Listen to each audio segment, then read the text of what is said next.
Welcome to the Slop Temple. We pray this video helps.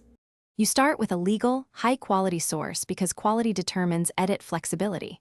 Buy the episode or use an authorized stream.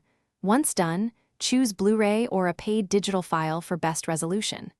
If using physical media, set up a capture card and record uncompressed or high bitrate MP4. If using digital purchases, export original files where allowed. Make sure frame rate and subtitles match your edit plan, and name files clearly so you don't waste time hunting footage later.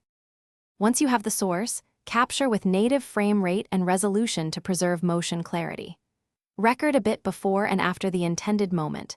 This gives breathing room for transitions. As you capture, mark timecodes or use capture software markers so you can jump directly to prime frames. This saves hours later.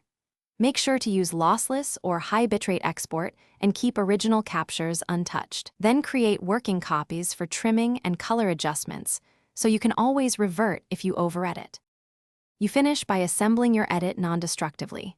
Nest clips, stabilize if needed, and apply color match to keep Gojo's tones consistent. Export with a high bitrate H. 264 or Pro Res preset to preserve quality and render a short proof to check motion and audio sync. If you see dropped frames, stuttering, or desync, first verify capture frame rate versus project settings. If that fails, recapture the specific segment at native settings.